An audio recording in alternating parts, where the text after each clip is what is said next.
Okay, good morning. Can everybody hear me okay? Karen, is it loud enough back here? Okay. So, welcome to the forum on June, today the 8th? June the 8th? And so, yeah, we're glad you're here. We're glad you're here every week. Some of you we see every week, and we really appreciate that attendance, and I can't even begin to think how much smarter you are because you attend every week to the forum and you leave here like, oh my gosh, I learned so much today.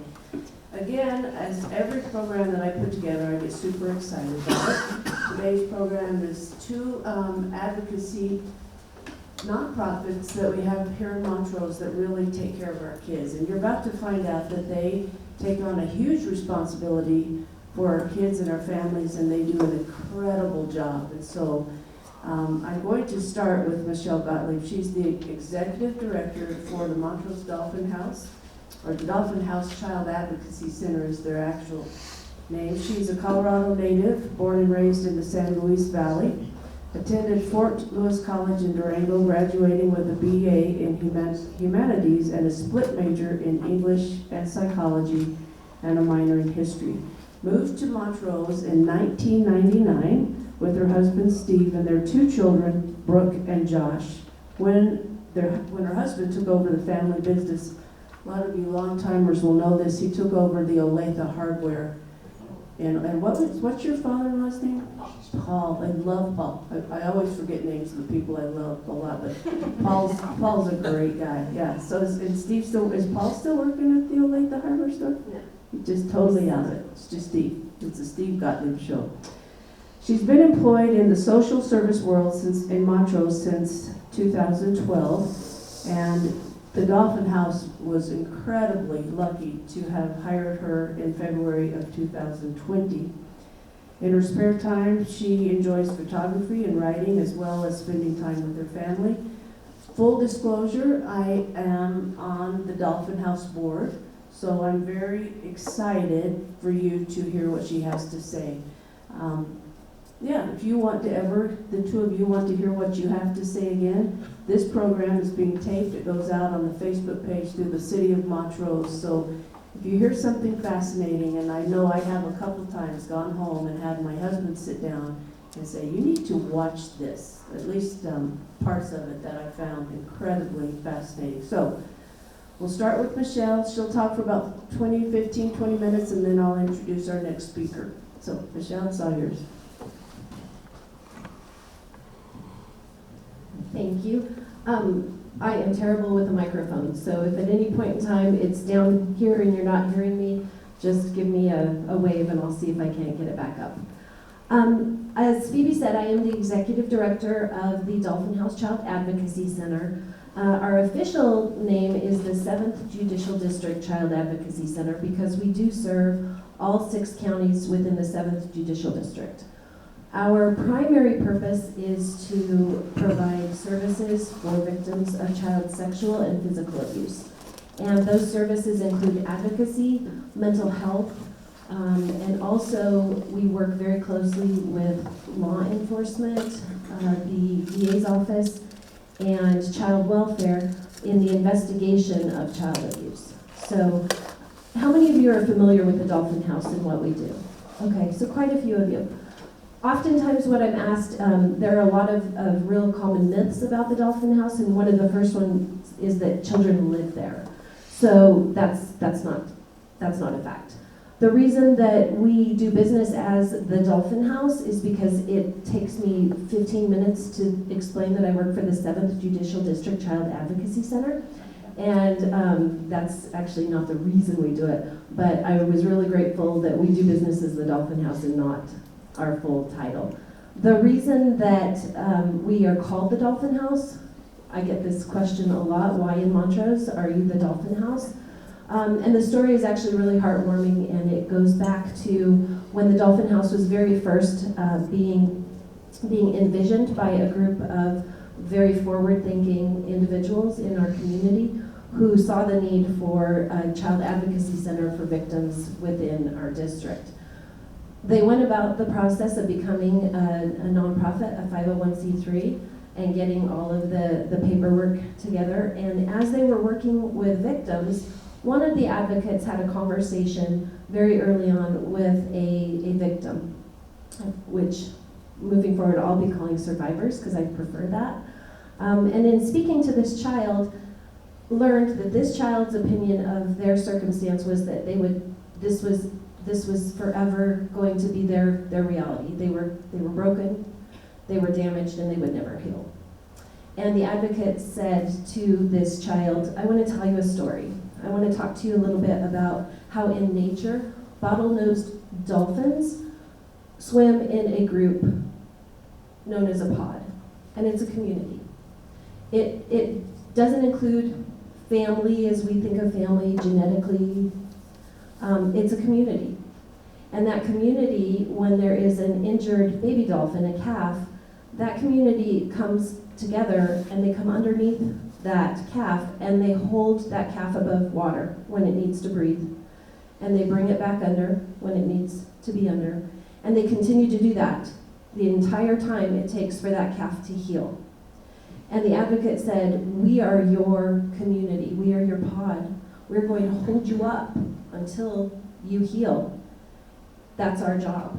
And the executive director at the time heard this and thought, this is what we do. This is exactly what we do. And thus the Dolphin House name was born. So in that spirit, every child who visits the Dolphin House receives a stuffed dolphin. We have a woman in the community who actually crafts these dolphins for us. So they all receive a stuffed dolphin after they leave. So what exactly do we do at the Dolphin House? We provide a very child-friendly, safe, and neutral location for the investigation and evaluation of child abuse. Essentially, when a report is made through either law enforcement or child welfare, the investigative agency will contact us. We'll schedule what is known as a forensic interview, and that is a neutral conversation with a trained professional to allow a child to disclose their abuse and to tell their story one time in a very neutral setting where they are not feeling as though they're being interrogated. It's an interview, it's not an interrogation. It is observed from a secondary location by what we call our multidisciplinary team. So our multidisciplinary team consists of law enforcement, child welfare, the DA's office, medical professionals, mental health professionals, and advocacy professionals. And so a child will go into the interview room with our forensic interviewer. They'll have a very child-focused conversation, and that conversation is being observed remotely by the MDT. It is also recorded, and we're very transparent with the caregivers who come into the Dolphin House and the children that the interview is being recorded, and it will be utilized for purposes of prosecution in the event that a disclosure is made and charges are filed. In addition to the forensic interview, we also provide forensic medical exams. We work very closely with pediatricians in Montrose who have specialized child abuse evaluation training. They do provide the medical examinations that are required for our kiddos. And we work with mental health professionals who will then carry the ball for mental health services for each of our survivors as they move forward. We work with law enforcement advocates from the DA's office, and then we have advocates ourselves at the Dolphin House who all collaborate to make sure that the children and their non-offending family members are provided the support that they need throughout the duration of their case. If a case goes to trial, then the DA advocates work with those kiddos to make sure that they are prepared in the event that they have to testify. If it doesn't go to trial and charges are never brought, then our advocates work with the family going forward to make sure that whatever the dissolution of the case is, that the advocacy and mental health services are still provided. So it's a lot of working parts. We are nationally accredited by the National Children's Association Alliance, and so we have to meet a set of 10 very, very strict standards, and one of those standards is that we do not provide services for offending family members. So when we have kids that come through the Dolphin House, a caregiver will bring them. If that caregiver is identified as the potential offending party, they are not able to come to the Dolphin House. Again, that helps us to provide some security for our survivors to be able to tell their stories and to feel like they are supported. And as you may imagine, a child's not very likely to disclose information when their abuser is potentially in the building. So I think that about covers what we do. How we do it, we're, as a nonprofit, obviously we are fully funded by grants, donations, and fundraisers. We do have a fundraiser this Friday. If you haven't gotten your tickets yet for the Big Head Todd and the Monsters concert, I can totally hook you up with some tickets. We also have a golf tournament that is coming up in July, and I think we maybe have a couple of spots left for teams. Tell me about your caseload. And how that's expensive. Well, I didn't want to depress everyone, but They need to be depressed. oh, okay. So when I started at the Dolphin House in February of 2020, I looked back at past records, past numbers, and we were providing services for right under 500, and we consider both primary and secondary victims in that caseload, in that count. So primary victim is the youth who has been abused. Secondary victims are the non-offending family members within that household. We provide services for everyone. In 2020, obviously, we all experienced the pandemic. That increased the isolation and that our victims were experiencing. And unfortunately, that isolation often meant that they were with their abusers. So in 2020, we were not surprised that our caseload, it actually increased by 23%. So unfortunately, since 2020, the number has not reversed. We're not seeing a decline in our caseload. In 2021, we served 601 primary and secondary victims. This year, we are already on track to meet, if not exceed that. So as of May 31st, we had already provided forensic interviews for 113 primary victims. That's just primary victims. So the caseload is, I anticipate the caseload growing, and also we're seeing an uptick in the severity of the abuse that is being disclosed. So mental health services have become even more important, and that is obviously an area that is in high demand regardless of whether you're coming through the Dolphin House or you are a citizen just in the community. So we're seeing a real need for therapists, and we're seeing a real need for those mental health services. The building. How many of you have ever been inside the Dolphin House? A few of you, okay. So the Dolphin House was built by members of the Hartman family in 1920. And I know that because we are now doing some research into the history of the house, because we are at a point where we need to expand. My board has determined after conversations that expansion of the Dolphin House really does need to happen in the space that we currently occupy, so that we can continue to maintain the homey feel that our survivors get when they come through the house. We don't feel like it would serve our purposes quite as well to purchase a commercial building, and so we are looking at doing an addition to the Dolphin House, and we're kicking off the capital campaign in order to do so this year. So we have an architect who has come in and looked at the house and has provided some initial blueprints, and we'll be looking at getting their rendering of what the house will look like once it is complete, and we will be doing community programs and presenting what the house will look like in an effort to start raising funds for that expansion. Currently, on staff, we have myself, I have a victim services coordinator, a forensic interviewer coordinator, a mental health coordinator, and then an office manager who also provides advocacy services in that she provides the line of sight supervision of children within the Dolphin House when siblings are being interviewed and caregivers are with our advocate going through paperwork and as our advocate is learning more about the needs of the family. And then I do have a part-time Spanish-speaking advocate as well.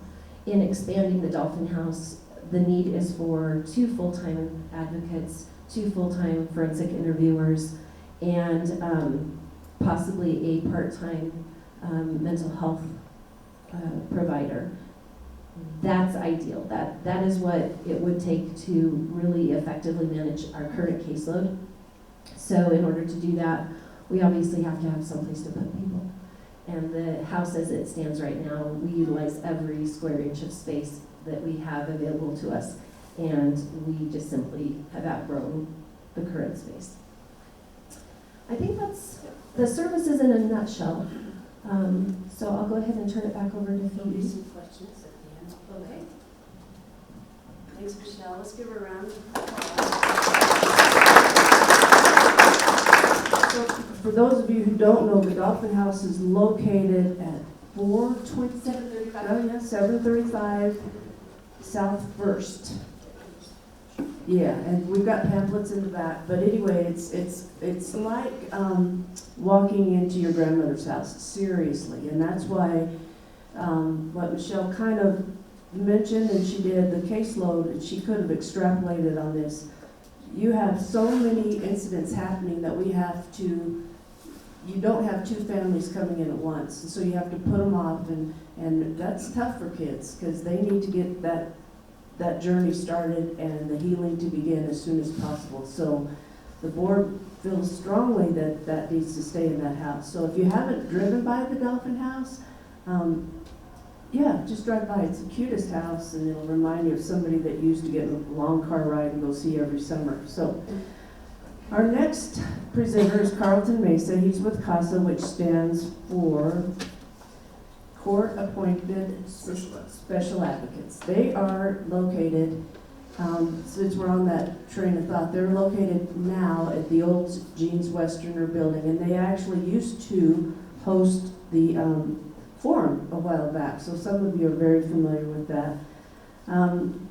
Before I get going, I know that Jim Hognes is here. He's on your board. So Jim, you cannot ask the first question straight out of the thing tonight. You know the answer already. Got it? And Karen Slater here, she's their CFO at the Dolphin House. Carlton began his career in construction nearly 30 years ago. His business experience includes brick and mortar retail, residential design, and construction. Joined CASA in 2013, saw an opportunity to combine a lifetime of business and construction experience with the need of older youth coming out of foster care. He's got some great stories about how he's combined those two. Under Carlton's leadership, CASA has grown from a small nonprofit to an organization that is recognized statewide as a leader in innovative solution for youth and young adults coming out of systems of care. He's been married to his wife, Marion, for 35 years. She's an employee, Montrose County employee. They have 3 children, 2 sons, 1 daughter. One son's a firefighter from Montrose, so he's busy. One runs the Enterprise car rental service out east of town? North of town. I was going to say, why would they be east of town? And 1 daughter who lives in Tennessee. And 3 grandchildren. So he's kind of busy. And you are going to enjoy this every bit as much as Michelle. Keep your questions till the end. And I will bring the microphone to you. We'll bring them both up here, and you can ask questions at the very end. All right? It's Carlton. Thank you, Phoebe. So we did host for a while. So I am wondering how deep I need to go into what CASA is. CASA is Court-Appointed Special Advocates. Real briefly, those are individuals that our organization will take through a training. It's part of a network of about 900 offices across the U.S. We are a sole 501c3 here locally. And they go through training and then they serve kids that end up in the courts due to abuse and neglect. So on the other end of where Michelle is, she's seeing them when they first get there, when those kids, it's determined there's a case and then child welfare opens a case, we begin services. And those services include advocacy work through the courts. They also include supervised visitation, which we do about 7,000 hours a year. That's for non-custodial parents where they can come in and meet with their kids. And then thirdly, we run a pretty significant or growing youth services program. The youth services program is really near and dear to my heart. When I started with CASA 8 years ago, one of the areas that I saw where there was an opportunity, and perhaps because I had a daughter about that age at the time, was watching these 14, 15, 16-year-olds come out of systems and not have that family structure that was in place to help them navigate towards stability. And so what we did was we began to work with the counties regarding a federally funded program called CHAFE, which is CHAFE Youth Services, which is for kids coming out of foster care and moving on to independence. And we began to build a whole bit of programming around that area of how do we take these kids that don't have strong family structures and figure out how to stabilize them as they become independent. What that's turned into over the years, it started out with a little tiny house that we built with Habitat. That was a lot of fun. It took us a year and a half. It was very small, but we got it done. And we used a lot of young people, and we began to build relationships with these kids. And in that process, we began to be aware that it really is in the relationship that you find the opportunity to create change for these young people. And so when that was finished, the board of directors and myself, we began to look at what are our next opportunities. How do we continue to work in this area of stability? And we ended up opening First Place over by Friendship Hall. So that's 8 units of housing. There's 12 bedrooms total, but there are 8 homes. Those have been fully occupied ever since January of 2019. And then we opened 6 more additional homes in Delta here in December of last year. And then we have another project that we're working with the Area Agency on Aging in Region 10. And that'll be on the bypass, and that's 33 additional homes. And that's a mixed intergenerational community where we will have individuals struggling with homelessness, behavioral health needs, could be addictions, and whatever it is that's causing them to find themselves in those circumstances. But it is for that population that is over 60, and for the population we currently serve, which is 18 to 24 in housing. So it'll be a kind of a mixed generation home setting where we can see if we can capitalize on the abilities of both populations to kind of serve each other. Some of the exciting part of getting into this with these young people has been able to kind of tinker with systems and see how we can affect change and what's most productive. When we started in 2018, it was real obvious in the first 6 months that we had a lot to learn. We went through some heartbreaking events right out there in our housing that really began to affect me. I mean, this is about as much about my own personal journey as it really is for these young people. In the first 6 months, we ended up, we had a suicide on site, and was out there until well into the night. It was probably 2 in the morning. I was still out there. We were struggling to meet some of the mental health needs that were involved with that secondary group of individuals that were out there that knew this person. We had probably 20 to 25 young people that didn't live in the housing, that were just friends. And I mean, we're in the middle of the night, and I began to realize how inadequate I was for this kind of work. And but we stayed out there. I stayed out there that evening and just began to meet with these kids. And when I got back into the office the following Monday, I began to reconsider this whole idea of housing and what is the purpose. Originally it was, well, let's get them housed and then, you know, they'll probably behave. And after that, it really became, well, let's get them housed, let's keep them alive, and let's see if we can create a relationship with these young people that lets them know that we are there, that we believe in them, and that we see potential. And that kind of, you know, being able to capitalize on a really tragic event, and it turned the organization and began to really change the way we looked at things. Since then, we have learned a lot. Our tenants still will have violations. They do things they're not supposed to do, probably just like their landlord on occasion. And you begin to see the difference. A couple of before I get into some of how it works, I want to back up and talk about a little bit of the changes. So the state of Colorado recognized the work we were doing. We were actually the first in the state to open supportive housing for 18 to 24-year-olds.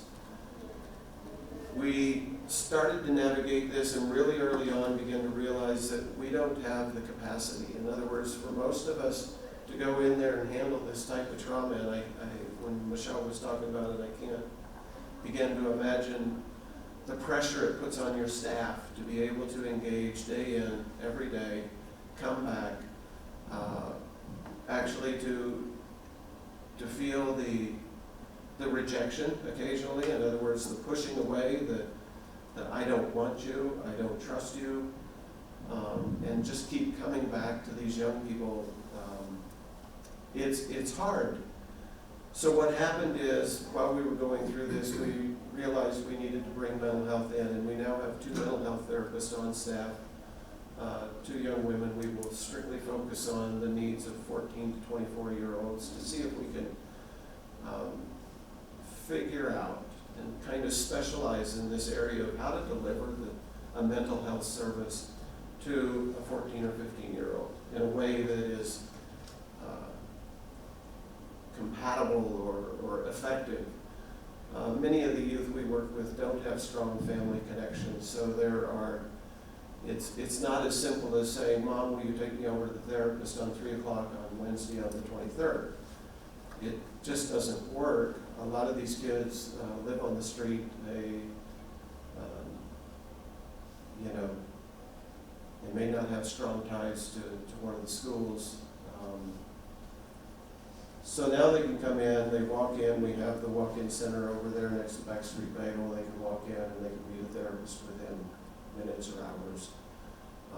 We get to know them on a needs basis. In other words, a lot of times these young people will come in and need help with securing a job, or the documentation necessary to get a job, or the transportation necessary to get the documentation to get the job. And it's just this endless cycle of hurdles for them.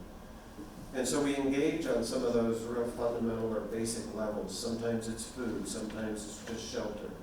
We are the regional runaway and homeless youth program provider, which means if there is a kid that is, and what qualifies there?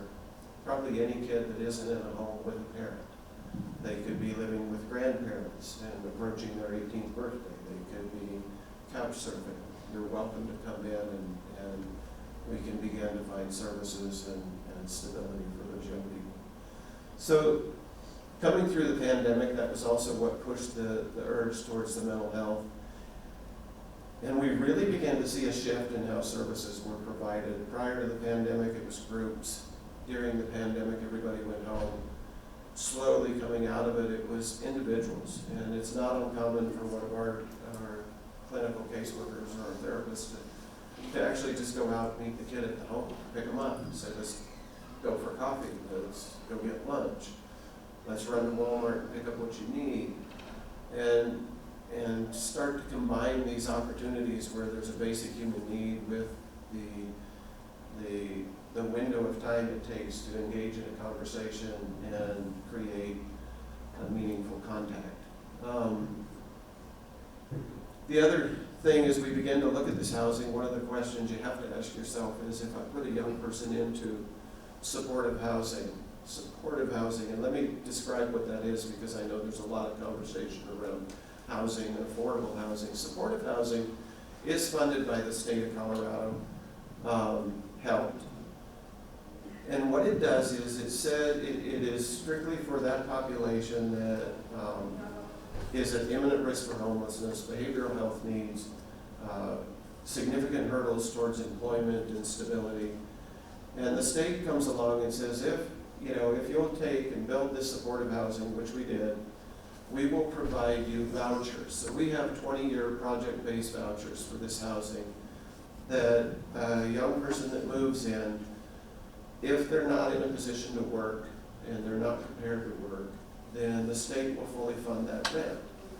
If the young person goes to work, then the state determines 30% of their earnings now goes towards their rent. So they're paying 30% of what they make, trying to make kind of this affordable adjustment towards independence.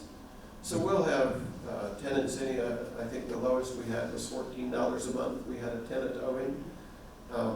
And you know, if that's 30% of the income, you can figure it out. We're not making a lot.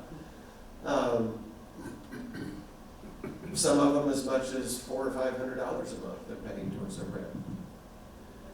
But backing up, when we started this, we looked at these young people and we're like, so supportive housing is a great resource and it's a beautiful asset for our community and for these young people. But if I put a young person in there at 18 years old and they're still in supportive housing at 40, did I accomplish anything?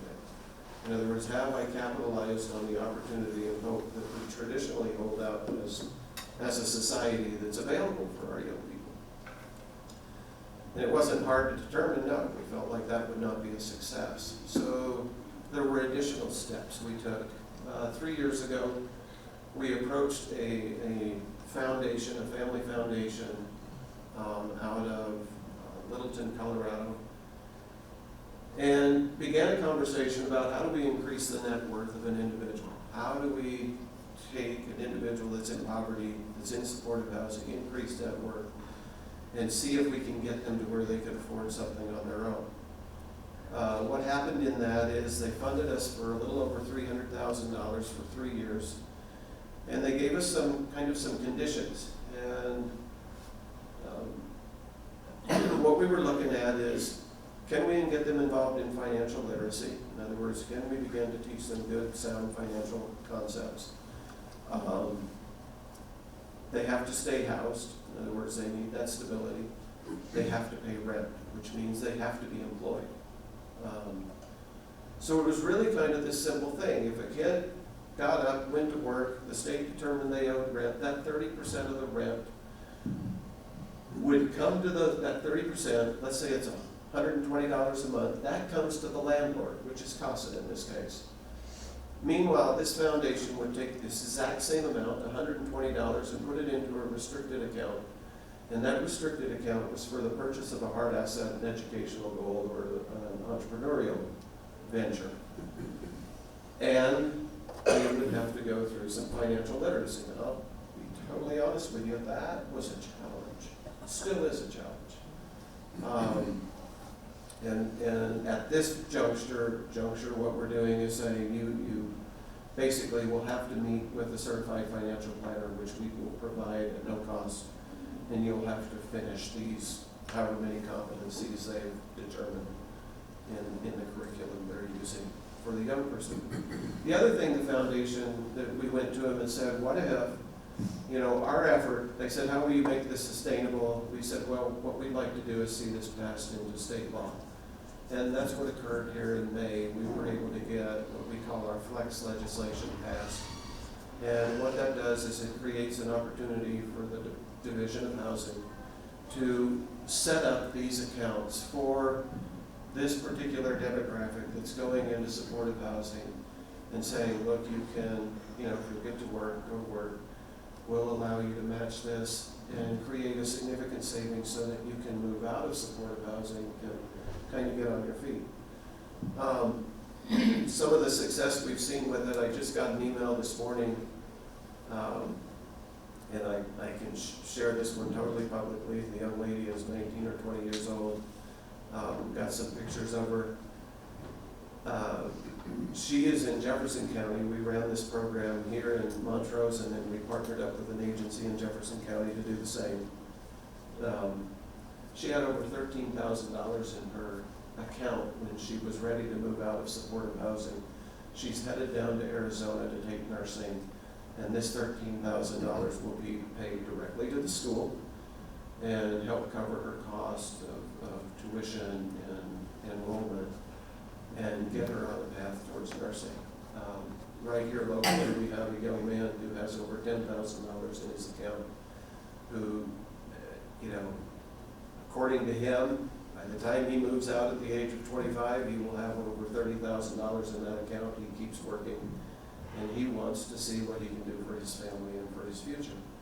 And these are young people that went through the dependency and neglect system that child welfare was involved with. And to see these kind of results is pretty outstanding. Traditionally, if you look at the kids coming out of foster care, about 16% of them will be employed after they come out, after they emancipate out of the system. Right here in Montrose, we have hit 100% employment multiple times. And we're averaging probably around 70% employed. These kids will still get a job, lose a job, get a job, lose a job. But the interesting thing to watch is when we started in 2019, as a whole, these tenants were paying 8% of their rent. Today, for the last 12 months, they've been averaging a total of 51% of their rent. In other words, we've reduced the burden to the state by 47%. And that's significant. That's the kind of change we're looking for to create. And that's why we aren't going to stop. That's why we're looking at this next project, and we have it under development. But all this comes back to, and this is what I'll finish on, as a community, it is very simple not to personalize the challenges that go on with our young people. And when we don't personalize them, which is comfortable, it means we get to go home at night, we get to just sort of like disconnect and not worry about it, and away it goes. But once you do begin to realize this could be my niece, my nephew, my daughter, this could be my uncle, my aunt, my mother, it becomes different. And then you have to ask yourself, so how do I engage constructively with these young people? How do I engage with a population that has minimal amount of trust? And I'll just give you one example. We had a young lady come into my office, it was last Thursday, and she was getting written up for a violation. I probably better not go into what the violation was. You'd be appalled. Anyway, she comes into the office and she's like, so, I don't think I should get this violation. I'm like, oh yeah, it's gonna happen. You're gonna get the violation. And she began to get more tense. Well, everybody out there is doing this in their units. And I was like, yeah, that's probably true. Well, why are you writing me up? Well, because you opened the door and told me what was going on. And she began to escalate, and I finally looked at her and I said, so let me just, do you want to escalate this, or do you want to see if we can just figure out how to get this resolved? And she paused. She said, no, I'd really rather just get this resolved. I said, oh, good, because that's an entirely different conversation. We don't need to escalate this. And I just give this as an example because so often this is not how we work as a society, and yet this has been the journey that I've been on, and I just share it with you because It's an effective way to look at those struggling. And I looked at her and I said, you know what? That violation, that's a life experience. And it's something that's going to occur, and it's something that needs to occur. But you and I, it has no impact on the relationship you and I can have, on the friendship we have, or my desire to support you as a human being or as a young adult. That's a really hard concept for our young people, or even our aging population that are struggling with homelessness and addictions to understand. Too often we look at these young people or these groups and we push them away, and somehow we equate their behavior with a need to be hostile, or a need to be angry, or a need to separate them. And we've got to figure out how to stop doing that. These young people need to know that, look, your behavior, yeah, it's going to have consequences. But the consequences don't need to be that as a society, as a community, we are going to choose to push you out. We're going to ostracize you. We're going to prefer that you live out by the sewer plant. We're going to, it's just not appropriate. And it's not conducive to restoration or healing for the people that have gone through this trauma. We really need to figure out how to allow the life lessons to be learned, but to continue to walk alongside of them and just embrace them and keep them close. It's an incredible journey, and it's truly one that I don't have to experience alone. It's one that is a community. When you see the individual on the corner that's homeless, it doesn't mean you need to give them money, but they are humanity. They can be engaged with as a human. When you see a young person going down the street and they're probably struggling with perhaps gender identity or an addiction, it doesn't mean they need to be pushed away. It just simply means that that's a part of their journey, and that as a community, we still have a responsibility to kind of embrace and engage. So I'm good, Phoebe. I'm done. I'm on time. I love it when there's a clock in the back.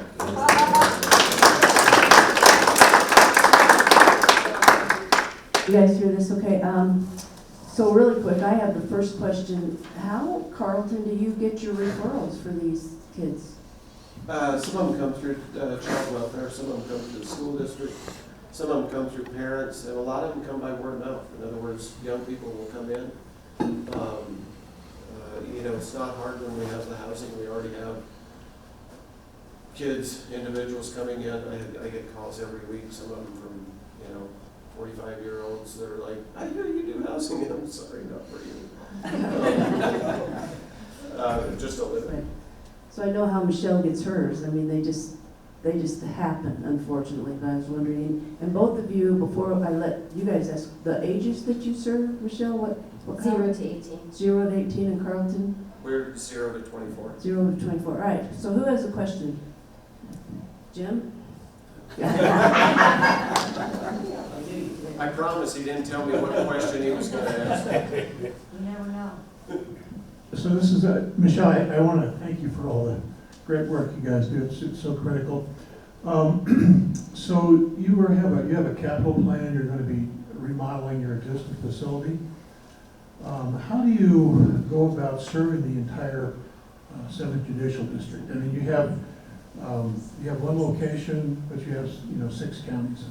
We have one location, but we also have an interview suite in Uray County where we can go and still be able to provide the 2 separate rooms that we need for the interview to happen and the observation to occur, and then a separate space for our advocate to work with the caregiver.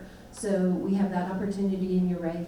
And then we have mobile equipment. So we can take mobile equipment to any of the outlying counties in the west end of Montrose, and we will do that. It's not ideal because we can't guarantee that child-friendly, child-focused environment when we do that, but we do our best. We take, so I failed to mention that the kids that come through the Dolphin house, in addition to the Dolphin, also get a blanket.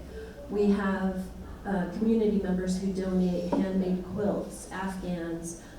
We have an amazing selection of blankets. So we have a go kit with our mobile equipment that includes a selection of dolphins, a selection of the blankets.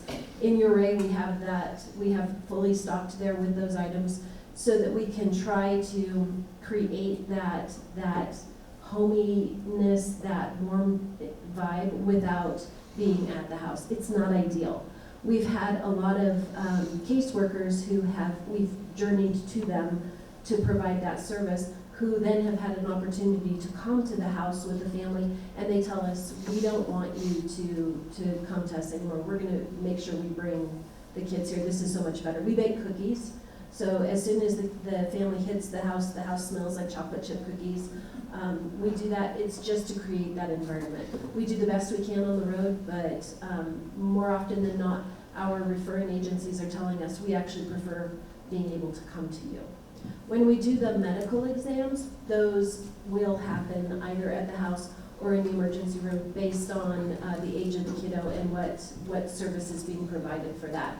And that's simply because we don't have the capability to provide the medical exams on the road. My question is for Carlton.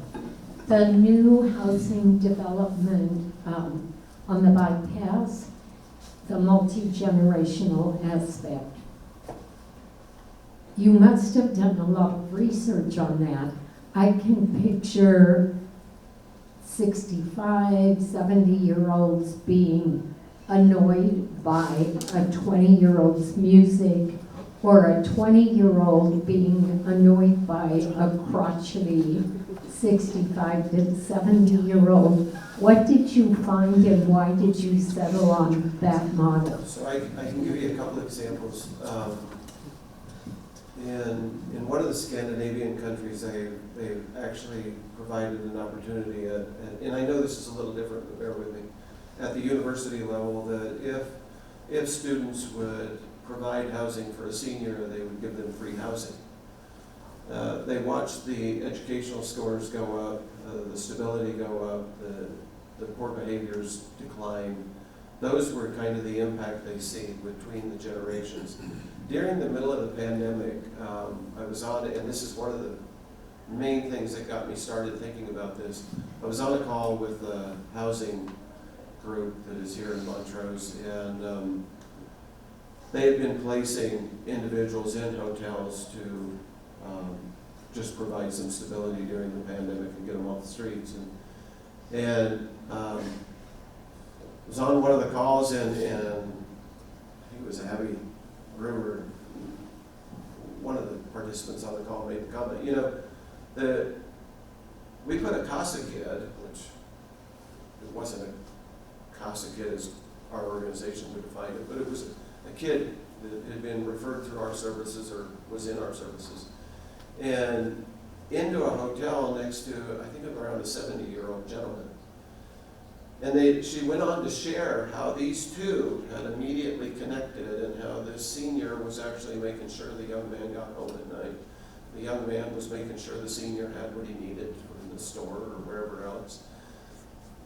I get what you're saying, but you gotta have to, I think there might be a difference when we consider we're talking about a population that is used to discomfort, okay? Would this work for perhaps me? I don't know. I'm getting more used to discomfort, but I can totally relate how for a large part of our society this would be like, this is a pain in the neck. But I also know that there are individuals out there struggling with homelessness or addictions or mental health needs that actually the primary concern isn't whether or not the neighbor's annoying. The primary concern is far more fundamental, far more basic. And they're, you know, let me just, you know, do I think I'm going to have a lot to learn? Oh, yeah. But I still believe it's worth trying. I still believe that when it works, it can be positive. The tenants I have right now, while they may not connect. Actually, what's interesting is once we do put them in housing and get their stability, very often they will work on restoring a relationship with their mother or father that's been out of the picture. It's not uncommon. A number of them came out of grandparents' homes. They have no problem with the grandparent. It's just simply the grandparent at the age of, they are, and then this 18, 19-year-old, it's like, we can't live in the same house. Especially when there's behavioral health needs and the rest. So it'll take a lot of intervention. It'll take a lot of mental health provision. It will take a lot of learning. And we'll probably have a few people excited about it. But I still believe it's something we need to figure out how to do.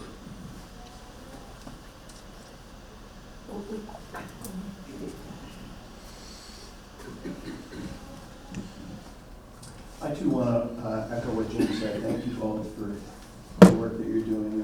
Our community needs it, and it's a very valuable service. And so thank you. I just want to piggyback on something that Carlton mentioned. During the pandemic, a lot of the, I'll call them CASA kids, but most of them were from First Place, I believe, were delivering meals to a lot of the seniors that were in homes that couldn't get out and get groceries. And we started noticing, or Carlton and his staff started noticing, that these kids were starting to build relationships with these seniors, and we're actually concerned when they knock on the door and they weren't answering the door, or, so it was heartwarming to see that. My question for the two of you, I recognize the huge need for funding, and we both have capital projects going on, and the services the need is growing. Aside from funding, how can we as community members assist you in your mission? We love volunteers. We have numerous opportunities for volunteers at the Dolphin House, and we're always looking for individuals who are willing to serve. We have a tremendous basement that we utilize to provide clothing and other essential items for families that are in need. Sometimes we'll have kids who have been removed, and they literally have nothing. They're in a foster situation. Foster parent is the caregiver who brings them for an interview, and they say, yeah, we got him, in the middle of the night, and we have everything but what these particular kiddos need, and we can open up the basement and say, let's go get them what they need. We get donations from the community in order to be able to create this free clothing room. We are always looking for volunteers to help us maintain that. As we get donations in, it could be a full-time job to keep that basement organized and to go through the donations. And so we look for volunteers for that. We look for volunteers to help with putting together parent packs and team packs. We look for volunteers to help with our events when we do our fundraising events. So there are lots of opportunities for outside of providing a check for the community to get involved. The most important thing that you can do is if you see something, you say something. You make reports about abuse. The way to work myself out of a job is to create more prevention, and so that the abuse isn't occurring.